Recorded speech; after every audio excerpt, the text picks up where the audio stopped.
In continuation with the third unit in free vibration. So today we are going to see the uh, different types of coefficient of the critical damping. So critical damping coefficient. So the first equation is based on the previous class. For derivation I have written the same equation. So in the previous class we have derived the equation in frequency of free damped vibration. So here we are going to find the critical damping coefficient and damping ratio. So this is often asked in the university question as a 2 mark. So critical damping coefficient, it is defined as the damping coefficient for which the term in the equation, that is C by 2m the whole square minus S by m. So in this equation it is equal to 0. So if we take this condition, we can find the critical damping coefficient. So take the part of the equation C by 2m the whole square minus S by m. So in that part, if that part is equal to 0, then we can achieve the condition of critical damping coefficient. So that is equal to 0. So so now we have changed the term C to C critical damping coefficient, Cc. So Cc by 2m equal to root of S by m. So or Cc equal to 2m into root of Sm. So Cc is called as the critical damping coefficient, where C is called as the simply damping coefficient. So here the omega n it terms the circular, that is frequency of the free damped vibration. So next we are going to see the damping ratio. So damping ratio means the ratio between the damping coefficient and the critical damping coefficient is called as the damping ratio, damping factor. So damping ratio is called as the symbol zeta. So zeta is equal to C by Cc. So this is also a normally asked 2 marks question. So where C equal to Cc equal to 2m omega n. So we have substituted for Cc. So we can write the damping ratio as the ratio of the actual damping coefficient to the critical damping coefficient. So in a spring mass system, so when a damper is placed, so what is the difference between the spring and the damper? So the spring stores the energy, strain energy, and it releases. But the damper, so when the damper, the position, when the vibration is given to the damper, when the damper moves from one point to another point, then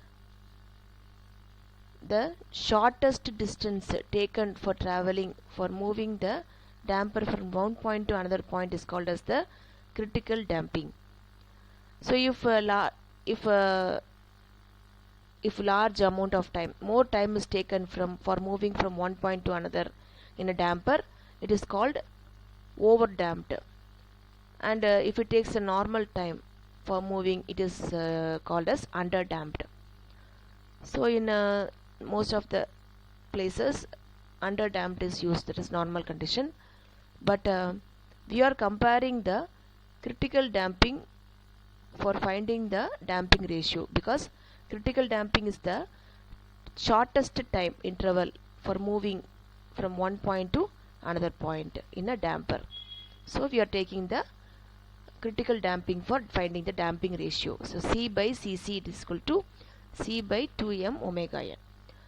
So the equation in the term C by 2m can also be written as, so C by 2m equal to C by Cc. We are multiplying and dividing by Cc. Cc divide our term and multiply by Cc. So C by Cc is zeta and Cc by 2m is omega n. So it can also be written as zeta omega n. So in the above equation, we are replacing C by 2m for zeta omega n. So here we have taken the omega n common, so we have written x equal to c1 e power minus zeta plus root of zeta square minus 1 into omega n t. Omega n we are taking outside. So this equation is replaced for c by 2m and or zeta omega n. So in this condition we have three conditions. If the damping coefficient is greater than cc, or we can say zeta is greater than 1, then the system is overdamped. That is, more time is taken, it is overdamped. If very short time is taken, then it is called critically damped. So c equal to cc, or tau or zeta is equal to 1. And for underdamped, zeta is less than 1 or c is less than cc. So depending these different amounts of damping in the system, so the roots k1 and k2 may be real and unequal, or real and equal, or it is complex conjugate. So here you can see, so the system cannot vibrate due to over damping. So because the magnitude of the resultant displacement it approaches, it is diminished to 0 with time. So also the roots, you can see the roots both are negative. So the displacement goes on decreasing with respect to time. So once the system is disturbed, it will take infinite time to come back to its equilibrium position. So this type of motion in which there is no oscillatory motion is termed as a aperiodic motion. So in actual practice, the over damped vibrations are avoided because it takes more time to come to its equilibrium position. So next one is the critically damped system. So the system we can call that it is a critically damped when zeta is equal to 1. So that is c by 2m, it is zeta. So in that equation you can see that c by 2m the whole square equal to s by m. So here the two roots k1 and k2 are equal to each other. So from this equation we can write the value of x equal to c1 e power minus omega n t. So since the roots are minus omega n, so minus omega n t plus c2 t e power minus omega n t. So here we can see that the e power minus omega n t, the value, it approaches 0 as t is tends to infinity. So here also the motion is aperiodic. So the displacement will be approaching to 0 with time. So you can see in the first diagram we can see the displacement time curve for a critically damped system. So it tends to go to infinity because it is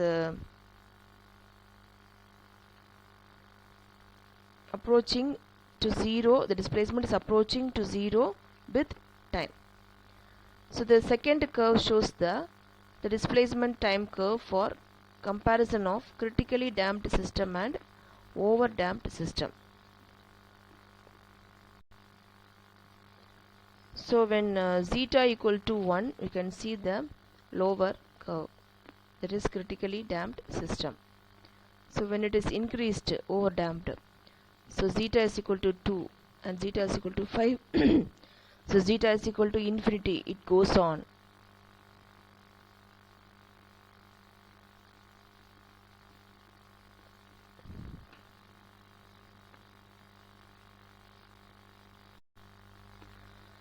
So where we use the critical damping, the application of critical damping is, so in designing the electrical instruments, so where the needles, the measuring needles have to return immediately once readings are taken with minimum time.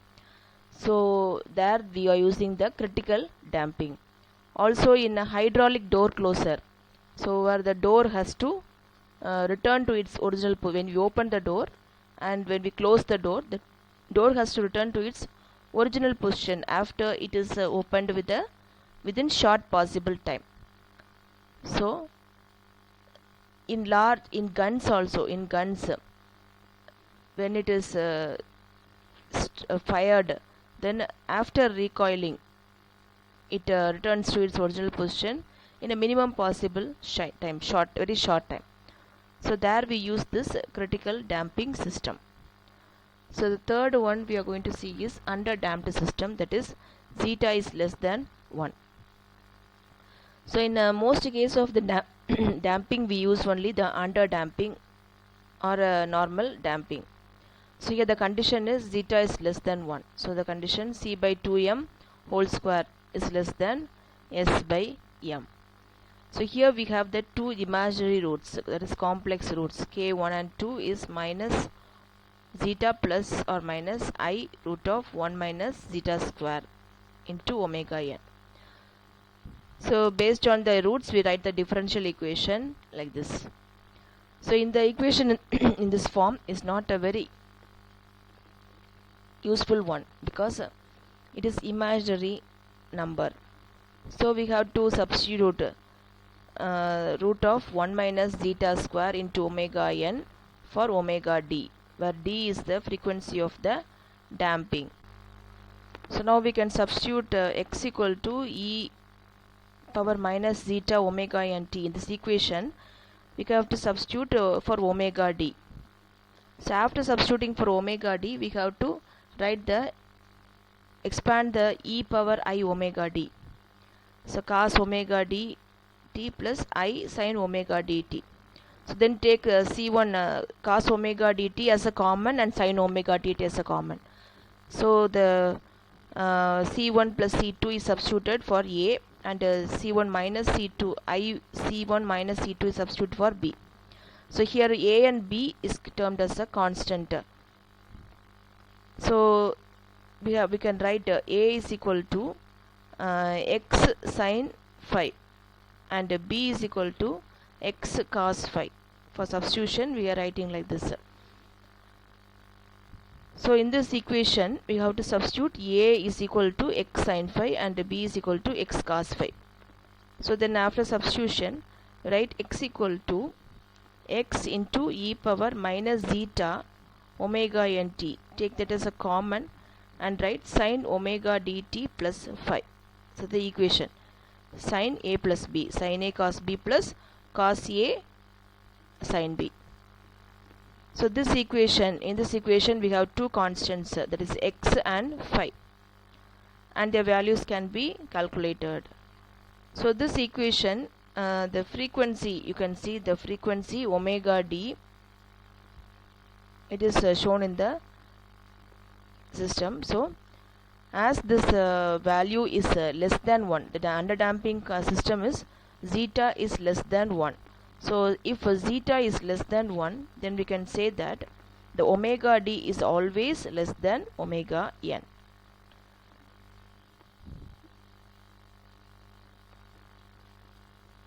So based on the solution, there are three terms here. One is x is constant, then e power minus zeta omega n t, it in the figure you can see it is decreasing with time and finally it becomes 0. And since sine wave is present, it is a repetition of motion. The same, it is in the form of a sine wave, but it is decreasing. So the resultant motion we can see from the graph, it is having the decreasing amplitude with the frequency of omega d. So here the frequency of the free damped vibration Fd is written as omega d by 2 pi, and time period is written as Td is equal to 2 pi by omega d. So from this we can find the omega d. So omega d is equal to root of 1 minus zeta square into omega n. So from the previous solutions we have substituted for that. So omega d already we have substituted for root of 1 minus zeta square into omega n. So that is the value of omega d, and from this we can find the zeta value. So zeta value also we have calculated, that is the ratio of the damping coefficient and the critical damping. So here in this equation we have two values. So while comparing all the damping conditions, if we compare the displacement time curves for undamped, then overdamped, underdamped and critically damped system, then we can get this type of graph. So here you can see there are four curves are compared in the same displacement time diagram. So undamped means zeta is 0, then critically damped means zeta is 1, overdamped means zeta is 2 and more, infinity. Underdamped means it is very less, so it is zeta is equal to 0.5. So this is a comparison showing the various damping conditions. So next we can see the logarithmic decrement. So logarithmic decrement means, so you have seen in the amplitude is reducing in the damping. So you are going to measure the amplitude reduction factor by natural logarithm, that is called as the logarithmic decrement. So logarithmic decrement is defined as the natural logarithm of the amplitude reduction factor. So here if you in the diagram, if you see if you take any successive amplitude, successive means next to the next simultaneously, current, the first and second, that is successive, second and third is successive. So the successive amplitudes, if you take the ratio of any two successive amplitudes, then we observe that the ratio of the two successive amplitudes is always constant. So the value may vary, but the ratio will be a constant value. So that we are going to find the logarithmic decrement here. So the displacement diagram in the previous topic we have seen that x equal to capital X e power minus zeta omega n t sin omega d t plus 5. So x is the displacement of an underdamped system, and capital X and zeta, they are constants, and omega n is the natural frequency and omega d is the damping frequency and time period, then phi is the phase change. So using this we can find the maximum amplitude. So here in this equation, when sine value, so for getting the maximum amplitude, the sine value must be always is equal to unity. If sine unity means sine when sine is unity, sine 90 is unity. So the amplitude, maximum amplitude in a cycle occurs when sine omega d t plus phi is equal to unity. So the amplitude value becomes x equal to x into e power minus zeta omega n t. So here you can see in the top, it is maximum amplitude is obtained here. So here we are going to consider x naught as the maximum amplitude at the start of the motion. When t is equal to 0, it is x naught. And when t is equal to 1 for first oscillation, first graph, it is x1. And for second oscillation, it is x2. So substituting all the values in this equation, so x naught equal to x, x naught equal to x, then x1 equal to x e power minus zeta omega n t1, and x2 becomes x into e power minus zeta omega n t2. So we are taking the ratio of two successive amplitudes. So if we take for x1 and x2, so you can see in the diagram, so this is x1, then x2, x3, like this it goes on. So the ratio of these two amplitudes will be constant. Any two amplitudes will be constant. So here we get x1 by x2.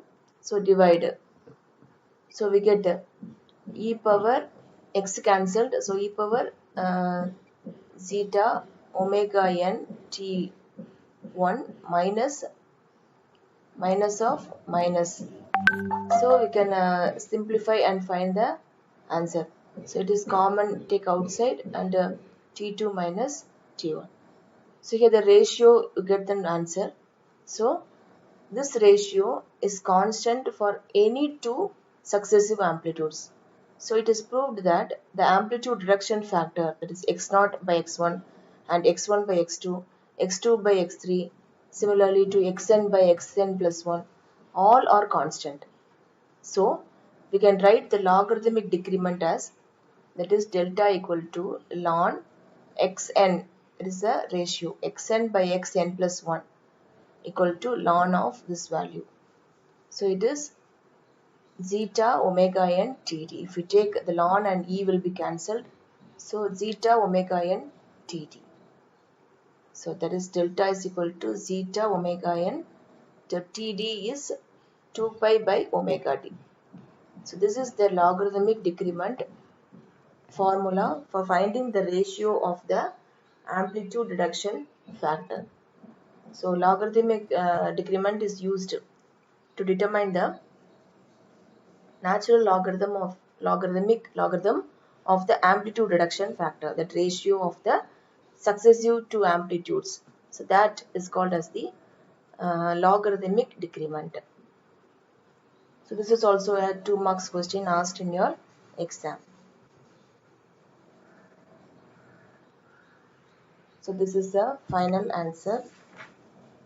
So there is a zeta omega n into, so for omega d we can substitute. So omega d, it is root of 1 minus zeta square into omega n. So this is, if the system executes n cycles, then the logarithmic decrement delta can be written as delta is equal to 1 by n ln x naught by xn. So we know x naught is the amplitude at the starting position and xn be the amplitude after n cycles. So we can seek how we can get this delta value. So x naught by x1 equal to x1 by x2 equal to x2 by x3 dash up to, we know that value. So in this, if we take x naught by xn, we can write x naught to xn because all will be cancelled. Here in this equation, this x1 cancels, x2 x2 cancels. So if we multiply all the things and if we take x naught by xn at the end, so e power, this you can tell, right, delta n. So take the natural logarithm on both sides. So ln x naught by xn equal to delta n. So if you take the ln, it will be cancelled. E and ln will be cancelled. So here ln. So delta is equal to 1 by n. Delta is equal to, the n will go this side, 1 by n ln x naught by xn. So using this we can solve a problem. The vibrating system consists of a mass 8 kg. So mass m is 8 kg. Spring of stiffness 5.6 Newton per mm. Stiffness means S 5.6. And dash point of damping coefficient is 40 Newton meter per second. So damping coefficient means C. So C is given. So these are the given data. What is asked to find? Find the critical damping coefficient, damping factor, natural frequency of damped vibration, logarithmic decrement, ratio of two consecutive amplitudes. So number of cycles after which the original amplitude is reduced to 20%. So we can calculate one by one. This is a vibrating system. So first we have to calculate the critical damping coefficient. So we know the formula for critical damping coefficient, C is equal to 2m omega n. So omega n is root of S by m. So m we can cancel. So root m into root m is m. So we can cancel one root m in denominator with the numerator m. So one root m will be in the numerator. So 2 root of s into root m. So substitute s we know, m we know. Substitute the value. So you get 422.32 Newton meter per second. So next, damping factor. So damping factor zeta is equal to C by Cc. So we know the damping coefficient C, that is 40. Cc we have calculated. So damping factor zeta can be calculated easily. So next we have to find the natural frequency of the damped vibration. So natural frequency of damped vibration means Fd. So Fd, that is omega d. So find omega d and then you can find Fd. So Fd is equal to omega d by 2 pi. So we have to calculate omega d. So omega d is root of 1 minus zeta square into omega n. So where omega n is equal to root of s by m. So s is given and m is given. So find omega n. Using omega n, find omega d. So after finding omega d, you can find the frequency, natural frequency Fd. So Fd can be calculated. So here we have taken three different formulas. One is, if you want to find the natural frequency, one formula is Fd is equal to omega d by 2 pi. So if you want to find omega d, then we have the formula root of 1 minus zeta square omega n. So we have to find omega n. So omega n equal to root of s by m. So three formulas. Then substitute and find the answer. So next we have to find the logarithmic decrement. So you know the ratio log value formula. So logarithmic decrement delta is equal to 2 pi zeta by root of 1 minus zeta square. So this is the formula we have calculated. So using this you can find the delta value. So zeta we know. So based on zeta we can solve and find the answer. So zeta is equal to, it is given in the previous problem, zeta we have calculated as 0.0945. So using this you can find the delta value. So it is 0.596. So the ratio of two successive or two consecutive amplitudes, that is xn by xn plus 1. So the logarithmic decrement can be given as delta is equal to ln xn. So we know the delta value. So if you take, if we solve xn by xn plus 1 equal to e power delta. So if we take exponential, the logarithmic decrement in this equation, if we take the both sides, if we take the exponential, here you will get e power delta, and that side the ln and e power will be cancelled. So you get xn by xn plus 1. So xn by xn plus 1 equal to e power delta. So you can easily find the ratio. So next is the number of cycles after which the amplitude is reduced to 20%. So here x0 is the starting position amplitude and xn is the last cycle amplitude. So the number of cycles at the last, it is reduced by 20%. So we can write xn equal to 0.2 x0. So based on the logarithmic decrement formula, we can find delta is equal to 1 by n ln x0 by xn. So using this you can find out the 1 by n, substitute n, you have to find n and substitute the value of delta, then n can be written as 0.2 x0. So x0 is cancelled, so n is the variable and find the answer, 2.7 cycles here.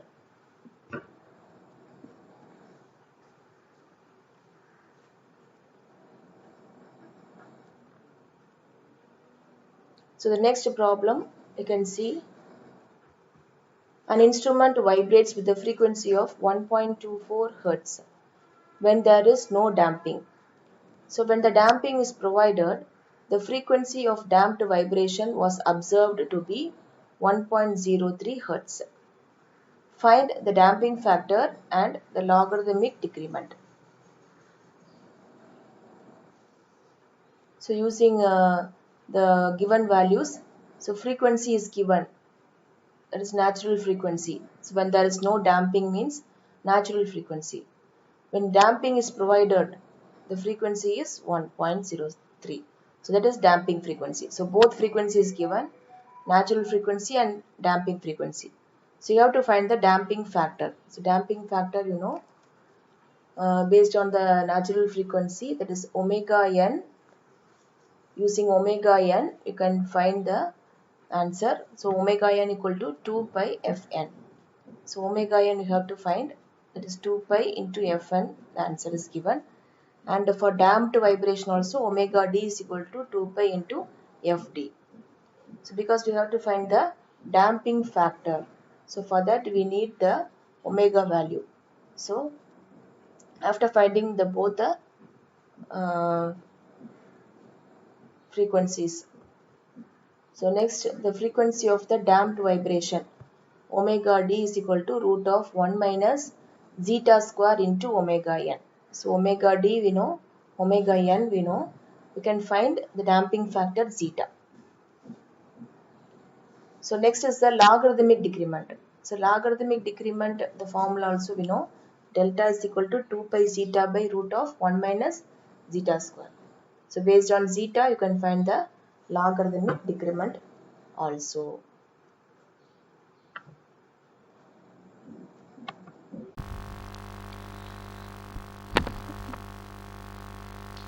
So in this section we are going to see about the transverse vibrations.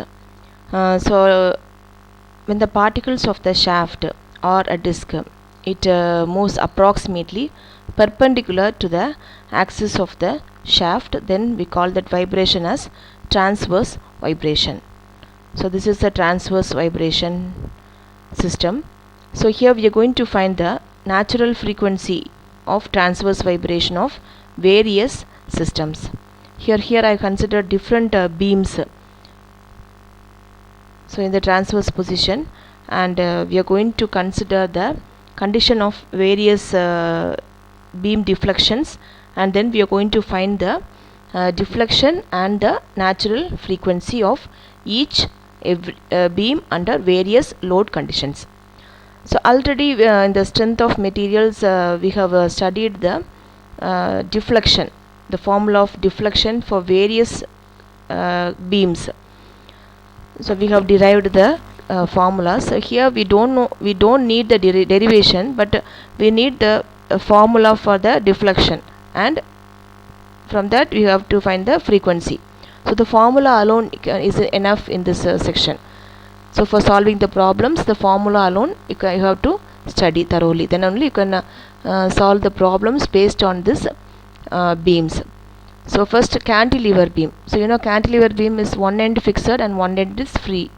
So and load is applied at the free end. So here for finding the deflection, the formula is omega WL cube by 3EI.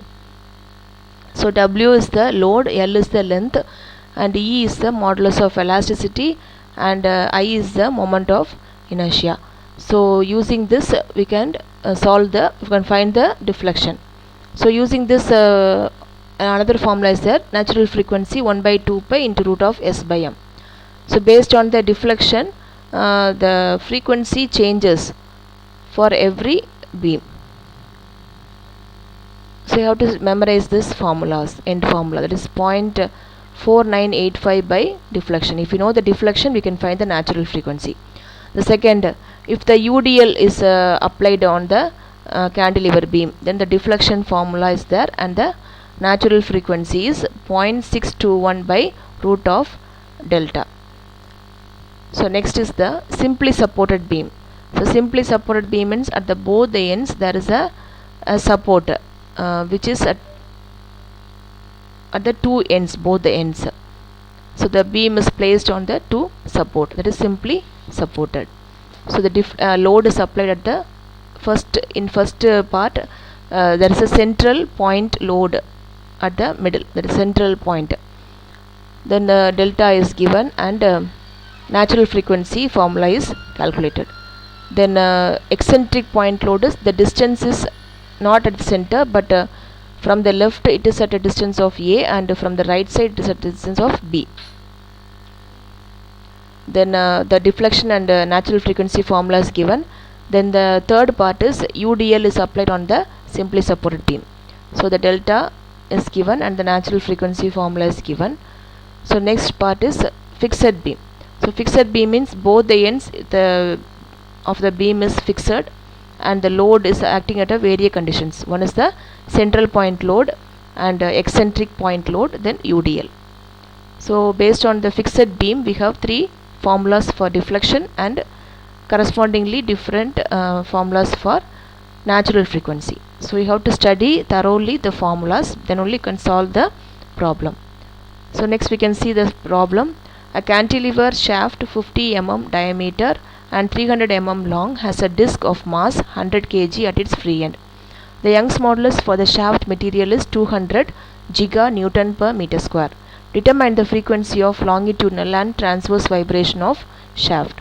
So cantilever beam is given. So at the end there is a 100 kg mass. So you can see that it is the first condition, that is cantilever beam at the end point load. So this the formula of deflection is used here. So A is the first you have to find the area. For finding the deflection we need WL by A into E.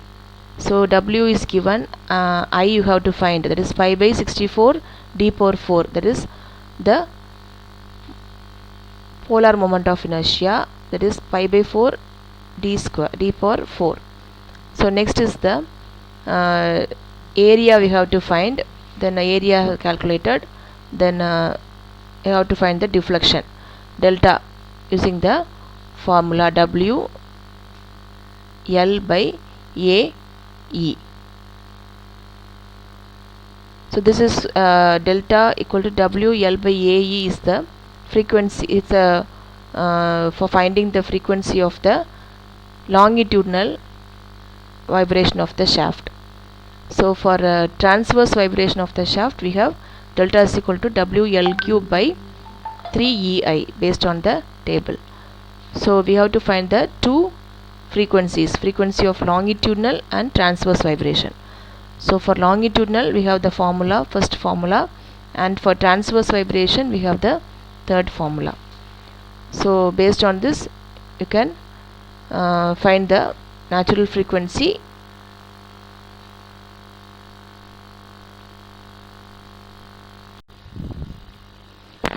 So next problem is a shaft 50 mm diameter and 3 meters long is simply supported at the beam and carries three loads of 1000 Newton, 1500 Newton and 750 Newton at 1 meter, 2 meter and 2.5 meter from the left support. The Young's modulus for shaft material is 200 giga-Newton per meter square. So find the frequency of transverse vibration. So the given is the shaft diameter is D, the length is L, then we have three loads, so W1, W2 and W3, and Young's modulus E is 200 giga-Newton per meter square. So convert all to the same unit. So now we have to find the frequency. So if you want to find the frequency we want to find the deflection. So for deflection of the eccentric load condition is, you have seen that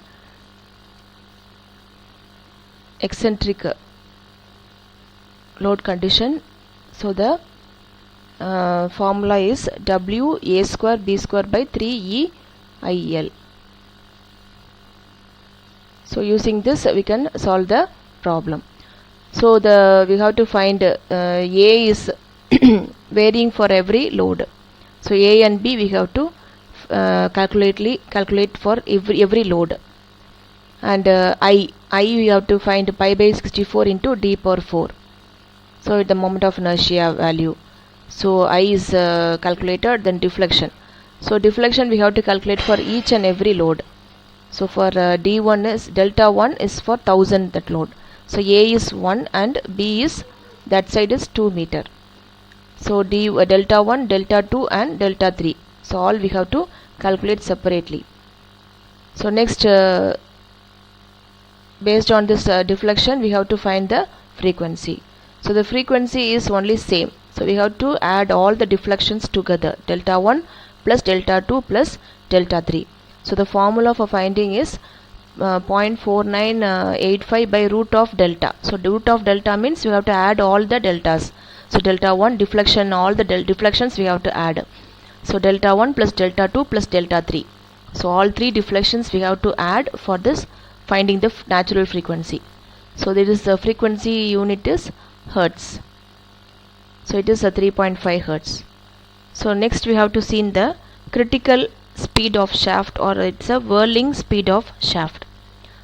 So the speed of the shaft, so the shaft, you can see when the shaft is a stationary position, the center of gravity always coincides with the center line of the shaft. So the shaft center line coincides with the center of gravity. So when the shaft rotates, already we have seen, it is subjected to a centrifugal force.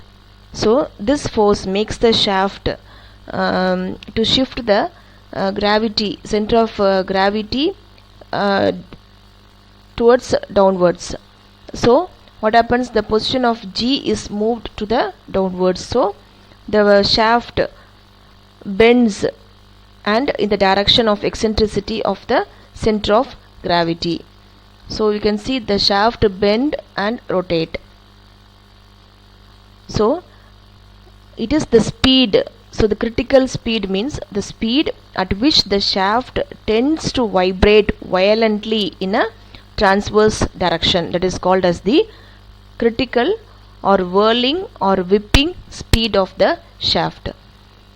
So the shaft rotates, and at a certain speed of the shaft it rotates violently, a very fast manner, such that it tends to move downwards. The center of gravity tends to move downwards. That is a violent nature.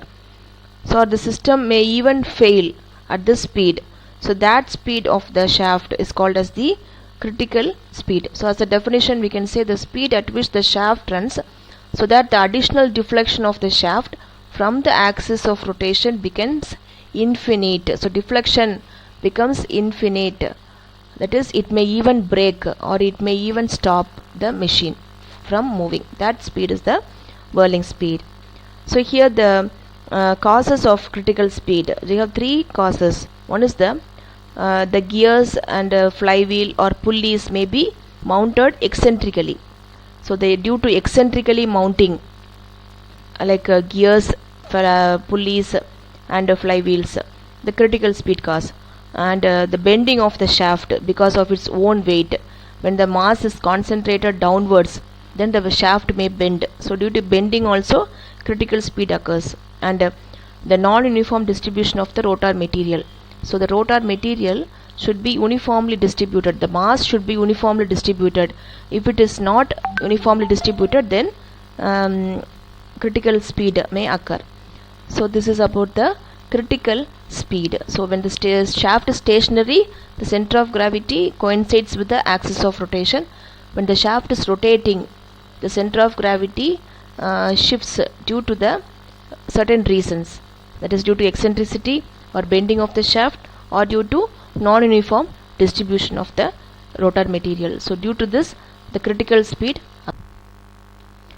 So now we are going to see about the torsional vibration. So already we have seen the concept what is torsional vibration in a video.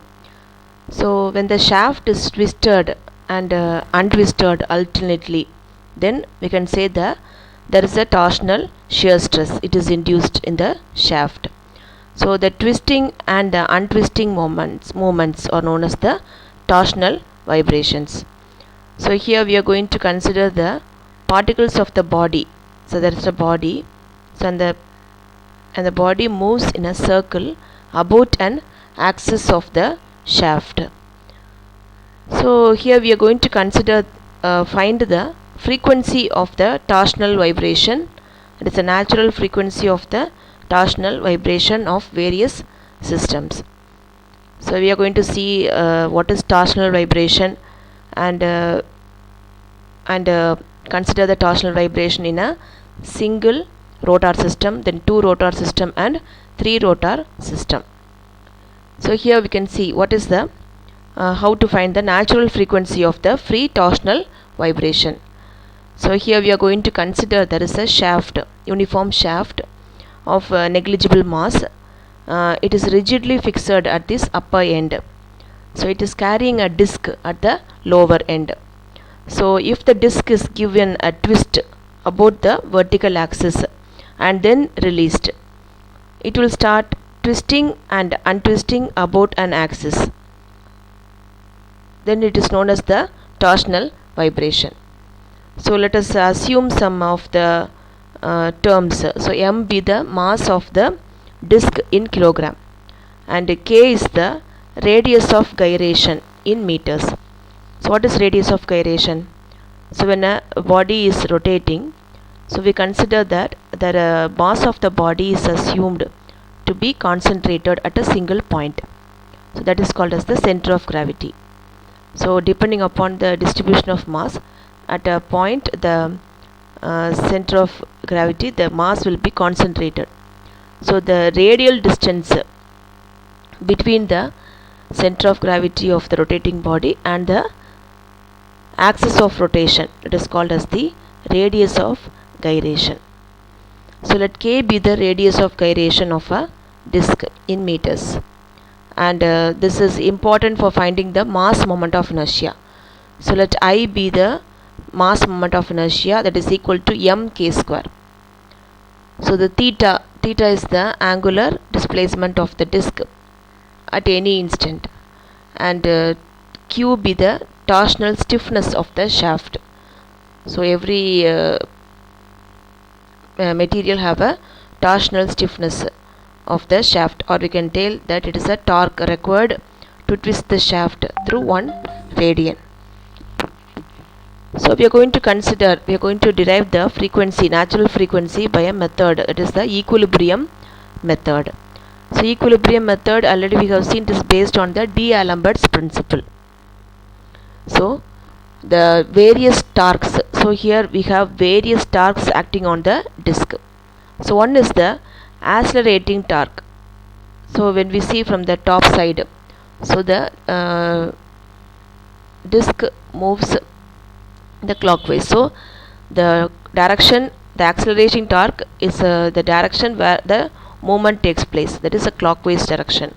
So it is written as I d square theta by dt square, and the inertia torque means it is the imaginary torque, that is which exists within the shaft, and it always acts in the direction opposite to the direction of the movement. So that is anti-clockwise. It's the same value. So I d square theta by dt square in the anti-clockwise. So next there is a restoring torque which is stored in the shaft. So that is q theta. So q is the stiffness of the shaft, and theta is the angle of rotation. So it is also anti-clockwise. So therefore the D'Alembert's principle, it is the forces, or the summation of all the external forces, will be equal to 0, or it will in the equilibrium position, or we can say the torque, the inertia torque, and all the external torques are in equilibrium position, or we can say the summation of all equal to 0. So inertia torque plus summation of all the external torques equal to 0. So inertia torque is I d square theta by dt square. So the external torques is only the restoring torque, that is q theta equal to 0. So take the I to the other denominator, divide by I. So this equation is that is d square theta by dt square plus q by I theta equal to 0. This is a fundamental, or we can say it's a differential equation of free torsional vibrations. So based on this we have to calculate the frequency, natural frequency. So already we know the simple harmonic motion, it is a uniform periodic motion. So any equation can be based on the rotation, can be equated with the, or compared with the simple harmonic motion. So we are comparing this differential equation with the simple harmonic motion. So we know that the fundamental equation of simple harmonic motion is d square theta by dt square plus omega square theta is equal to 0. This is the standard equation of simple harmonic motion. So comparing the two, so this equation and this equation, we come to a conclusion that the omega square is equal to q by I. Omega square equal to q by I, or we can say omega is equal to root of q by I. So already we know the formula for time period. Tp is equal to 2 pi by omega. That is standard one. So we are going to substitute omega in this 2 pi into I by root of I by q. Because omega is denominator, so the value will be changed for omega, I by q. And natural frequency is 1 by time period. So it is 1 by 2 pi into root of q by I. So this is the formula. This is the natural frequency of the torsional vibration in the according to equilibrium or Newton's method. So one method is enough for us. So next we are going to see the torsional equivalent shaft. So equivalent shaft, already we have seen the equivalency in various subjects. So if the shaft is of various diameters at different sections, then it can be replaced. The varying diameter shaft can be replaced by an equivalent shaft of uniform diameter. Because if you want to find the frequency of same diameter, it will be easy. Or if it's finding the frequency of the shaft for different sections, it is very difficult. So we are going to consider, if the shaft is of various sections, we have to first convert to shaft of uniform diameter, and then we have to solve the problem. So this is the, so we are going to see how we can convert the to the equivalent shaft. So torsional equivalent shaft means the same torsional stiffness as that of the stepped shaft, so that it twists to the same extent under a given torque. So when a torque is given to the shaft, to the stepped shaft, it twists in the some amount. So the same amount of twist should be in the equivalent shaft also. If it is the same twist is given to the other shaft, then we call it as a equivalent, torsionally equivalent shaft. So the torsional stiffness of both the stepped shaft and the equivalent shaft should be the same. That is the condition of the torsional equivalent shaft. So let us assume some of the dimensions. So let D1, D2, D3 and D4, 4 diameters are there for the stepped shaft, and they are having of individual lengths L1, L2, L3 and L4. So theta be the angle of twist. So theta 1, theta 2, theta 3. When an angle of twist is given, the different diameters undergoes different twist. So the angle of twist for length L1, L2, L3 and L4 be theta 1, theta 2, theta 3 and theta 4. So theta is the total angle of twist of the actual shaft, and the theta E be the total angle of shaft of the equivalent shaft. So here we are going to, when we consider the twist, so we consider the moment of inertia, polar moment of inertia. So for a shaft, we have to consider the polar moment of inertia, rotation. Then J1, J2, J3 and J4 be the polar moment of inertia for the shafts of diameter D1, D2, D3 and D4. So these are the dimensions we have considered in the section. So next we have to see, so the different diameters undergo a twist. So the shaft are in series, so the total angle of twist of the actual shaft will be equal to the sum of the twist of the different lengths. That is theta be the total angle of twist of the of the actual shaft, theta. So that will be equal to the twist given is theta, so it will be given to the each different parts of the shaft, that is D1, D2, D3 and D4 undergo a different twist. that is theta 1, theta 2, theta 3 and theta 4. So the theta will be equal to theta 1 plus theta 2 plus theta 3 plus theta 4. So the actual shaft and the equivalent shaft must have the same angle of twist. So when the equal and opposite torques are applied at the two ends, when at the two ends we give an equal and opposite twist, then the torque, that is the angle of twist, should be the same for actual shaft and the equivalent shaft. So the actual shaft, it is theta, and the equivalent shaft is theta e. So theta e is equal to theta, where theta is equal to theta 1 plus theta 2 plus theta 3 and theta 4. So we know that the torsion equation, we have studied in the earlier classes. So torsion equation is T by J equal to C theta by L. So T is the torque, J is the polar moment of inertia, C is the constant, that's rigidity constant, and theta is the angle of twist, L is the length. So from here we have taken for theta. So theta is equal to TL by Cj. So for every angle of twist, so we are going to substitute that theta Tj by Cj for theta 1, theta 2, theta 3 and theta 4. So here the torque will be the same, and the rigidity of the material C will be the constant, but the L and the moment of inertia J depends upon the diameter and length. So it varies. So TL by Cj equal to TL1 by Cj1 plus TL2 plus Cj2 plus TL3 by Cj3 plus TL4 by Cj4. So then we have to cancel the constant terms. So T by C is constant on both sides. So take it as a common and cancel. So we get that L by J equal to L1 by J1 plus L2 by J2 plus L3 by J3 plus L4 by J4. So L is taken as it is equal to the equivalent length. So it is replaced by LE, that is the length of the equivalent shaft.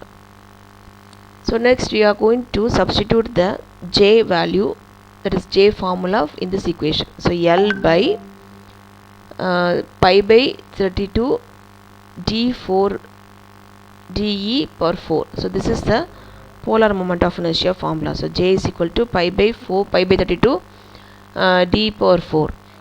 So this is general formula. So based on this we are going to substitute for J1, J2, J3 and J4. So here also cancel the constant terms. So pi by 32 is constant, so cancelled.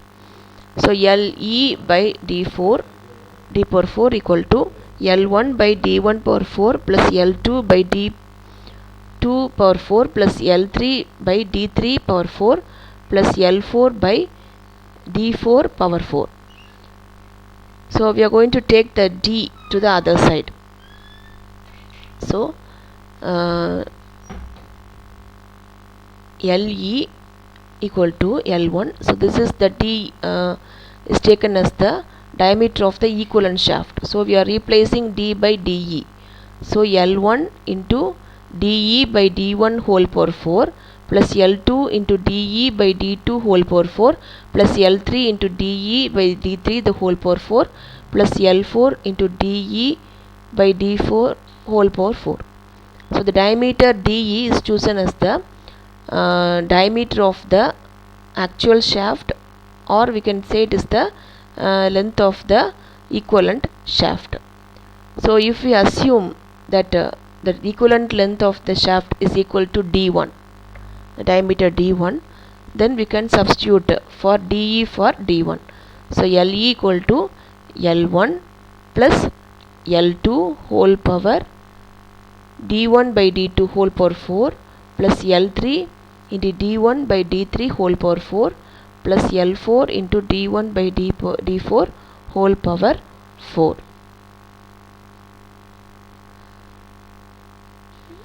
So this is about the equivalent shaft.